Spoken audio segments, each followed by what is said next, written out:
The gospel of the Lord.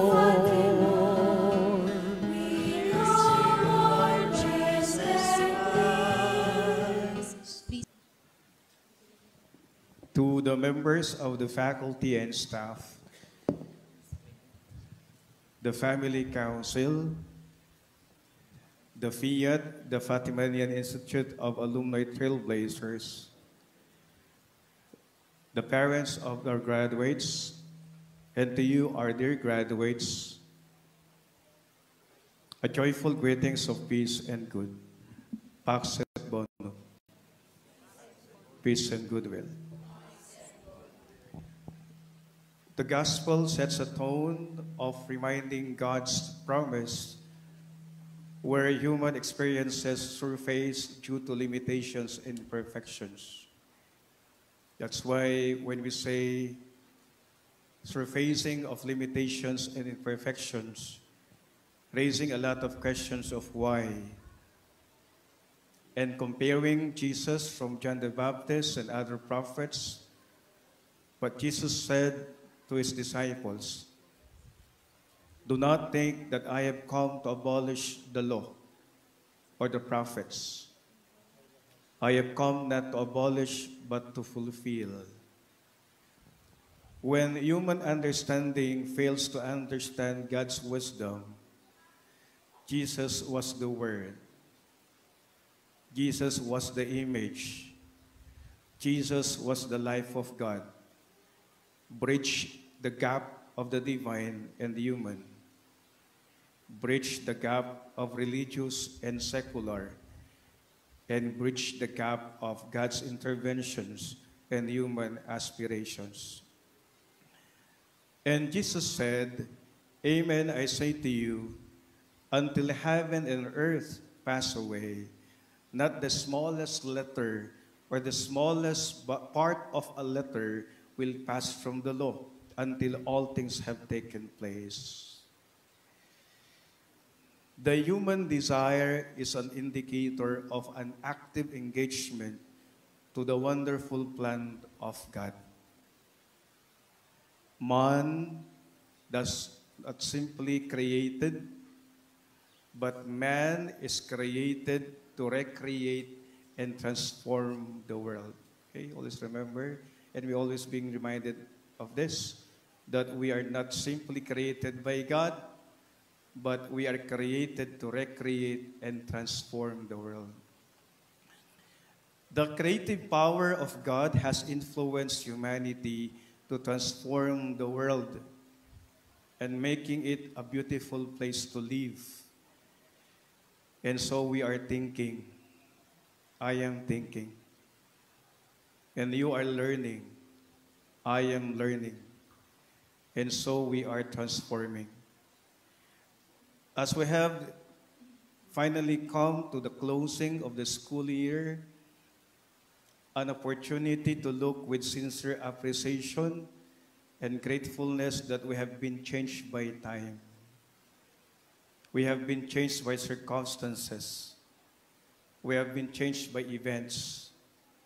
We have been changed by our daily experience.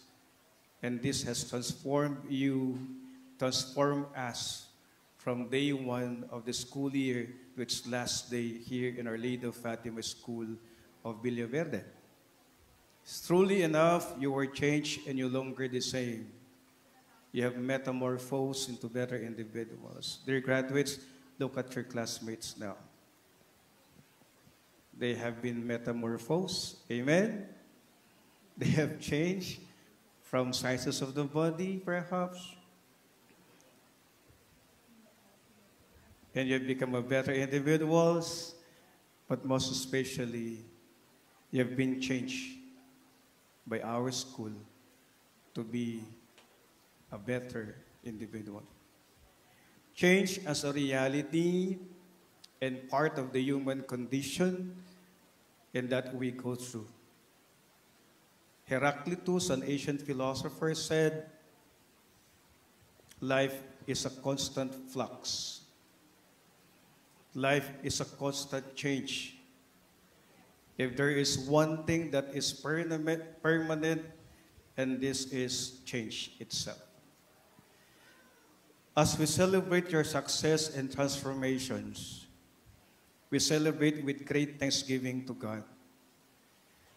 You have become because someone has become an instrument of your change and success. Amen? Your family, your parents, your teachers, and your classmates. They are God sent to inspire you. They are God sent to guide you. They are God sent to teach you. And they are God sent to form you. The Baccalaureate Mass is an opportunity of bringing together and asking God to bless us as we continually seek His guidance and protection for the next school year. Bringing our experiences of the school year, an academic year 2023-2024, and embracing and shifting our level of consciousness. Bawat taon, hindi po biro maging estudyante. At hindi rin po biro maging guro. Pagsubok sa pagkakataon sa nagbabagong estrahiya ng pagtuturo sa nagbabagong panahon. Kaya nga po, para bang kung titignan po natin, the teaching profession is so challenging because we are being challenged on how we handle our learners today. Pero sa kabila ng lahat, hindi tayo pinabayaan ng Diyos. Amen? Bagkus ginabayan niya kayo, tayo, at patuloy po tayong minamahal ng Diyos. Hindi kayo pinabayaan ng Diyos dahil sa pagmamahal at pagmamalasakit ng inyong mga magulang, ng inyong mga kapatid, kamag-anak, kaibigan at kaklase. Hindi kayo pinabayaan ng Diyos dahil sa pagmamahal at pagmamalasakit ng inyong mga guro.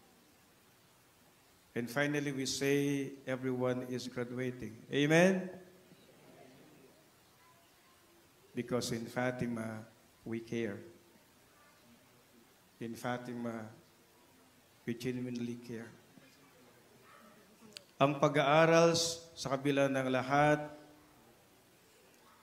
ay nagbibigay ng napakalaking pagkakataon ng kalinangan at paghubog ng pagkatao. Kaya po, napaganda po ng ating tema ngayon. K-12, Kabataang Pilipino para sa matatag na kinabukasan ng bagong Pilipinas. And I would like to underscore the words Kabataang Pilipino at matatag na kinabukasan. And I think these are indicators of the changing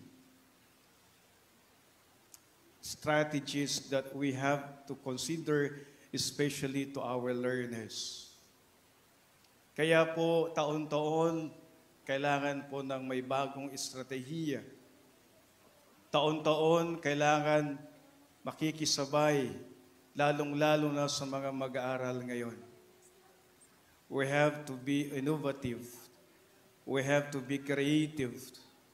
We have to be resilient and adaptive to the change of time.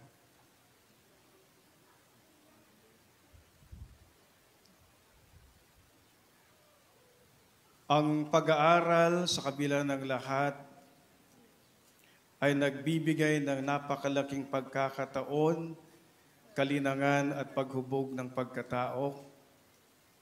Kaya sinasabi po natin, salamat sa mga magulang, salamat sa mga mag-aaral, sa proseso ng paghuhubog at kalinangan at maraming salamat sa ating mga guro sa paggabay at pagmamahal at pagmamalasakit sa paghubog sa ating mga mag-aaral. Ba- Bawat taon ng ating pagdiriwang ng Baccalaureate Mass, ito po yung lag pong natatanto po ng mga guro. I think there is a kind of, when we see you leaving our school, don't you know that we are also sad? And sometimes, it is our prayer that we see you successful in the near future.